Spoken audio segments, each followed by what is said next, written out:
the journey through life and death.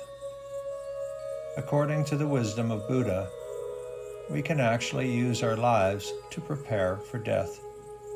We do not have to wait for the painful death of someone close to us or the shock of terminal illness to force us into looking at our lives.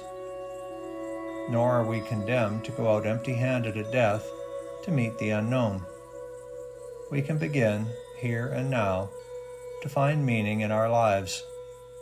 We can make every moment an opportunity to change and to prepare wholeheartedly, precisely, and with peace of mind for death and eternity.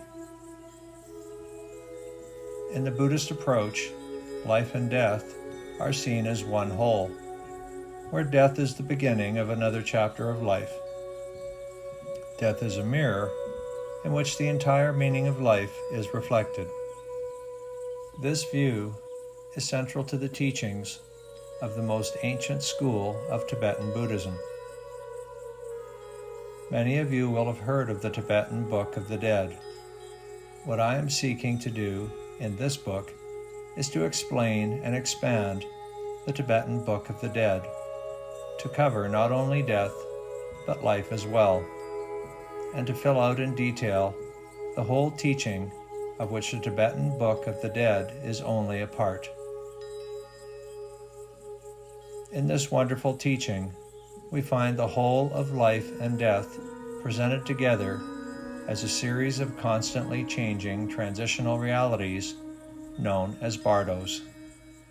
The word bardo is commonly used to denote the intermediate state between death and rebirth.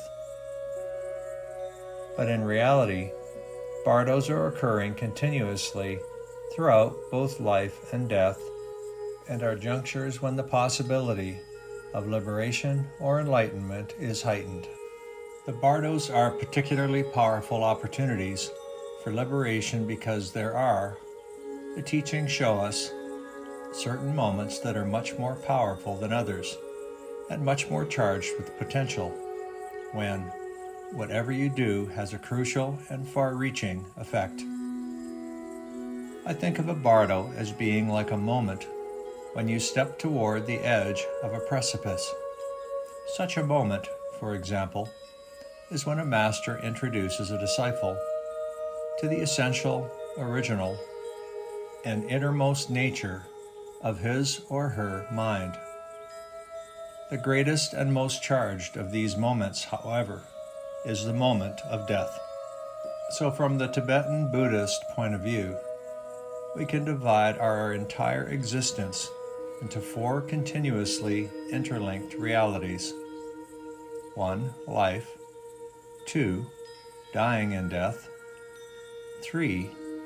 After death. And 4. Rebirth. These are known as the four bardos.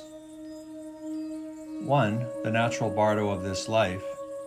2. The painful bardo of dying. 3. The luminous bardo of dharmata. And 4. The karmic bardo of becoming.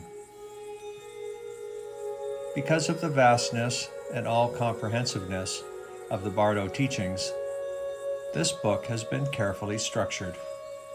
You will be guided, stage by stage, through the unfolding vision of the journey through life and death. Our exploration necessarily begins with a direct reflection on what death means and the many facets of the truth of impermanence. The kind of reflection that can enable us to make rich use of this life while we still have time, and ensure that when we die, it will be without remorse or self-recrimination at having wasted our lives. As Tibet's famous poet, Saint Milarepa said, "My religion is to live and die without regret."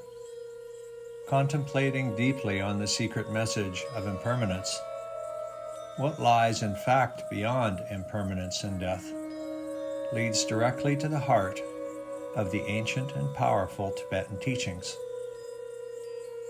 The introduction to the essential nature of mind. Realization of the nature of the mind, which you could call our innermost essence, that truth that we all search for, is the key to understanding life and death. For what happens at the moment of death is that the ordinary mind and its delusions die, and in that gap, the boundless sky nature of our mind is uncovered. This essential nature of mind is the background to the whole of life and death, like the sky, which folds the whole universe in its embrace.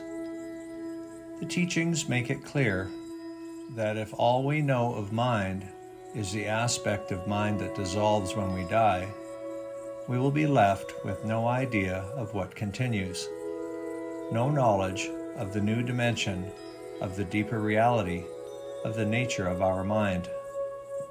So it is vital for us to all familiarize ourselves with the nature of mind while we are still alive. Only then will we be prepared when it reveals itself spontaneously and powerfully at the moment of death, be able to recognize it as naturally the teachings say, as a child running in to its mother's lap, and by remaining in that state, finally to be liberated. A description of the nature of mind leads naturally into a complete instruction on meditation. For meditation is the only way we can repeatedly uncover and gradually realize and stabilize that nature of mind. An explanation will then be given of the nature of human evolution, rebirth, and karma, so as to provide you with the fullest possible meaning and context of our path through life and death.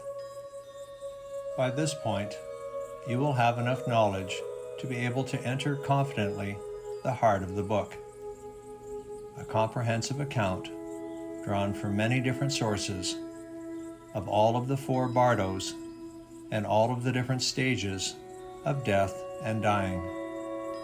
Instruction, practical advice, and spiritual practices are set out in detail for helping both ourselves and others through life, through dying, through death, and after death. The book then concludes with a vision of how Bardo teachings can help us understand the deepest nature of the human mind and of the universe.